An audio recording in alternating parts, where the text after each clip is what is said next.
Good morning students. आज हम cell membrane transport के बारे में पढ़ेंगे, जिसमें हमारा टॉपिक है cell permeability, passive and active transport. Myself doctor Nisha Siroya, assistant professor in zoology, SPC government college Ajmer.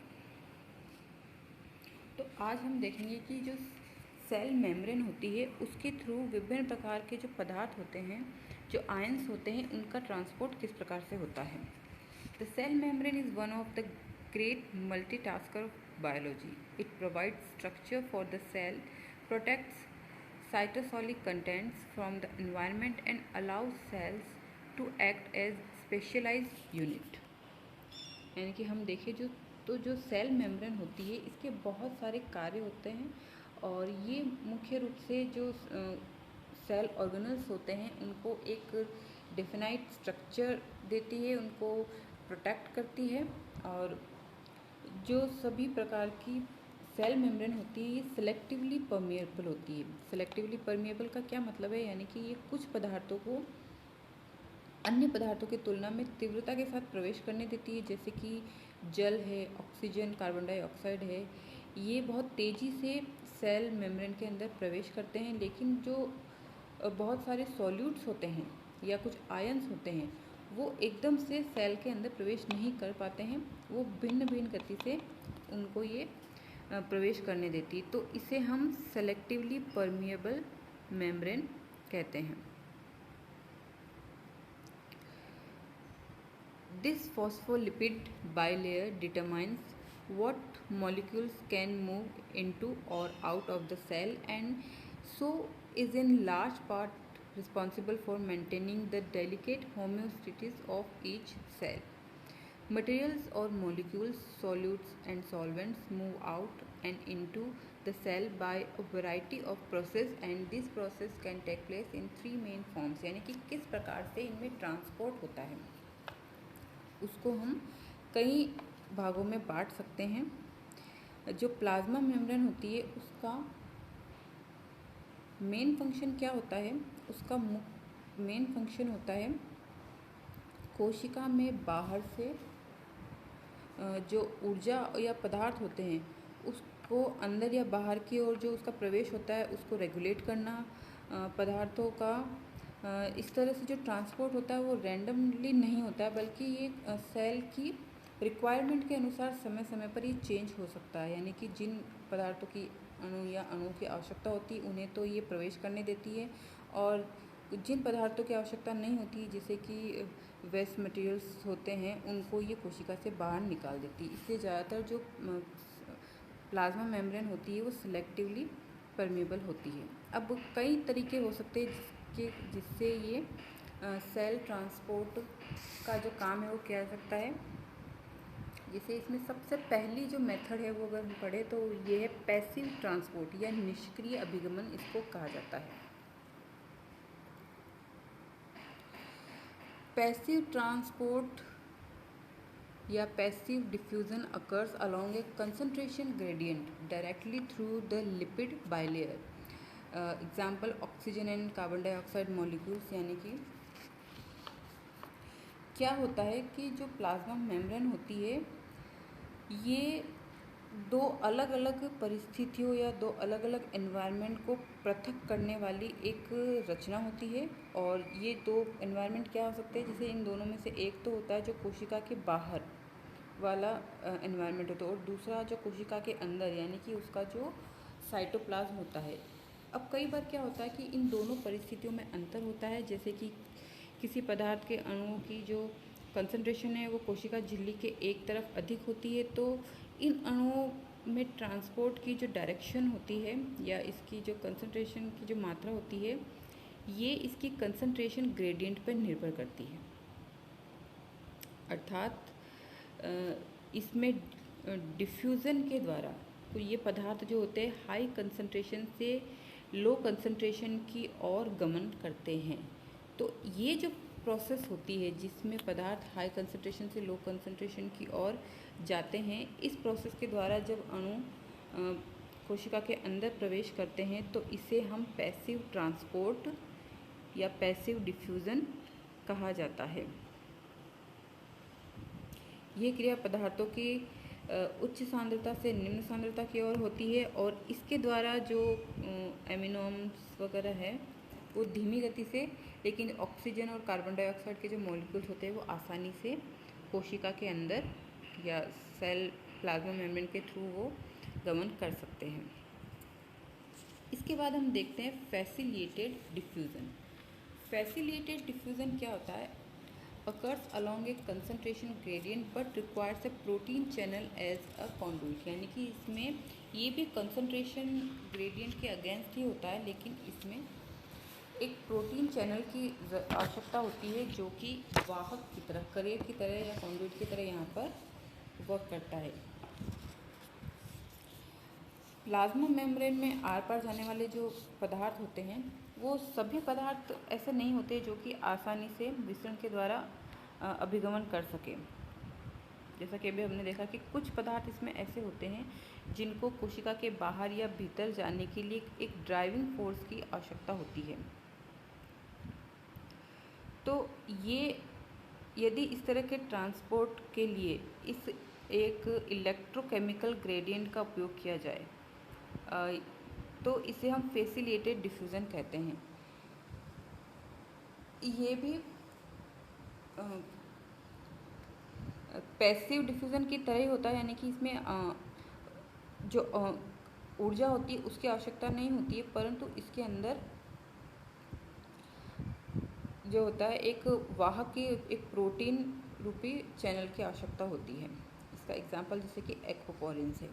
इसी प्रकार नेक्स्ट है आयन चैनल्स। आयन चैनल्स जो होते हैं selective conduit proteins usually gated which only allow the passage of specific ion usually in response to a triggering stimulus, जैसे कि voltage gated sodium ion. इसमें क्या होता है कि जो ये वाहक प्रोटीन होते हैं ये कुछ स्पेशल या स्पेसिफिक प्रकार के आयन्स के लिए ही सुचालक होते हैं। इसके द्वारा कुछ स्पेसिफिक प्रकार के आयन जो होते हैं वही इसके अंदर जा सकते हैं। जैसे कि सोडियम गेटेड चैनल्स पाए जाते हैं, उसके थ्रू जो सोडियम के आयन्स होते हैं वही कोशिका के अंदर या बाहर जाए जा सकते हैं। तो इस विधि से क्या होता है कि जो मॉलिक्यूल्स होते हैं उनके परिवहन की दर सामान्य की तुलना में अधिक होती है और इसमें विशिष्ट प्रकार के वाहक प्रोटीन को काम में लिया जा सकता है। तो इस तरह से ये तीनों जो प्रक्रियाएं हैं वो पैसिव ट्रांसपोर्ट कहलाती है, जिसमें कि ऊर्जा की आवश्यकता नहीं होती है। इसके बाद हम पढ़ते हैं एक्टिव ट्रांसपोर्ट। एक्टिव ट्रांसपोर्ट को भी दो भागों में बांटा गया है। इसमें कोशिकाएं जिस माध्यम में उपस्थित होती है उसमें अनेक पदार्थों के अणु और आयन उपस्थित होते हैं, लेकिन ये सिंपल डिफ्यूज़न के द्वारा ट्रांसपोर्ट नहीं कर सकते हैं। इनमें क्या होता है कि कोशिका झिल्ली में प्रवेश करने की जो विधि होती है वो उच्च ऊर्जा से निम्न ऊर्जा वाले क्षेत्र की ओर होती है। ये भी दो प्रकार के हो सकते हैं। प्राइमरी एक्टिव ट्रांसपोर्ट, ये क्रिया एटीपी या जो इलेक्ट्रिक फ्लो होता है उससे संबंधित होती है। इसके दो उदाहरण हो सकते हैं, जैसे कि मैमल्स में सोडियम और पोटेशियम का जो ट्रांसपोर्ट होता है वो, और जीवाणुओं में प्रोटॉन का जो अभिगमन होता है। ये दोनों ही एक तरह से प्राइमरी एक्टिव ट्रांसपोर्ट का उदाहरण है। Mediated by a pump protein which uses chemical energy stored in ATP to facilitate the transport of molecules, usually against the concentration gradient। ये concentration gradient के against होता है और इसमें ऊर्जा की आवश्यकता होती है। इसी प्रकार से सेकेंडरी एक्टिव ट्रांसपोर्ट की यदि बात करें तो secondary active transport mediated by an exchanger और cotransporter which facilitates the movement of molecules using the energy of concentration gradient set up by another ATP powered transport process। और इसका उदाहरण है सोडियम एंड ग्लूकोज को transport. अर्थात इसमें क्या होता है, सेकेंडरी एक्टिव ट्रांसपोर्ट ये कीमियो ऑस्मोटिक एनर्जी यानी कि एक तरह से जो प्लाज्मा मेम्ब्रेन होती है उसमें एक तरह का आयन कंसंट्रेशन पर इसकी जो अभिगमन की क्रिया है वो निर्भर करती है। इसमें इसके उदाहरण के रूप में हम समझ सकते हैं जैसे कि जो मैमल्स होते हैं उसकी जो इंटेस्टाइनल की एपिथेलियम की कोशिकाएं होती है उसकी सतह पर बहुत सारे माइक्रोविलाई बने होते हैं। ठीक है, तो इंटेस्टाइनल एपिथेलियम की कोशिकाओं में ये क्रिया होती है और इसके द्वारा उपकला कोशिकाएं एब्जॉर्प्शन के द्वारा ग्लूकोज परिवहन के रूप में करती है। यानी कि इन कोशिकाओं में क्या होता है, एक्टिव ट्रांसपोर्ट की क्रिया के द्वारा सोडियम कोशिकाओं से रक्त में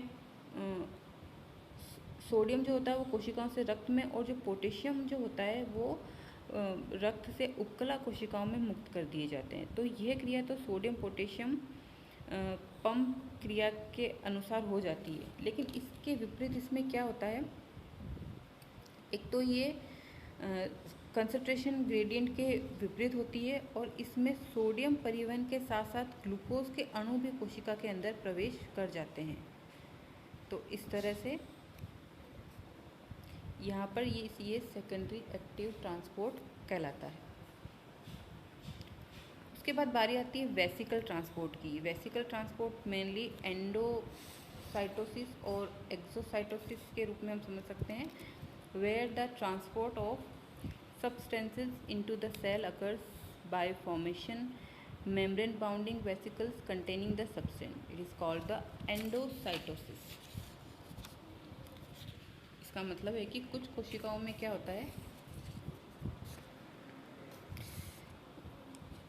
कुछ कोशिकाओं में जो पदार्थ होते हैं वो कोशिका झिल्ली की सतह पे आ जाते हैं और उसके बाद में वो धीरे धीरे प्लाज्मा मेम्ब्रेन के साथ अंदर की ओर धंस जाते हैं। ऐसा लगता है जैसे कि कोशिका इन्हें निगल रही है और एक तरह से ये प्लाज्मा मेम्ब्रेन में अंतर्वलित हो जाते हैं और एक वेसिकल सहित कोशिका के अंदर ये जाने लगते हैं। तो इस क्रिया को हम एंडोसाइटोसिस कहते हैं। इसी प्रकार से एक्सोसाइटोसिस जो होती है एंडोसाइटोसिस की अपोजिट क्रिया होती है।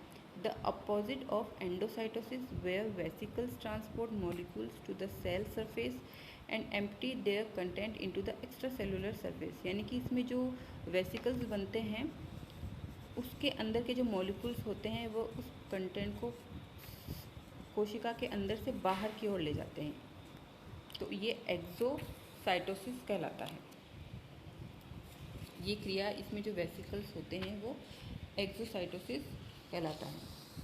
ये क्रिया एंडोसाइटोसिस के ठीक विपरीत होती है और इस क्रिया में जो पदार्थ होता है वो प्लाज्मा मेम्ब्रेन से बाहर यानी कि अंदर से बाहर की ओर निकाले जाते हैं। इस क्रिया के द्वारा जनरली क्या होता है, जो निष्कासित पदार्थ होते हैं वो बाहर निकाले जाते हैं, जैसे कि जो अनडाइजेस्टेड फूड होता है, जो तरल अवस्था में होते हैं, जिनको बाहर किया जाता है।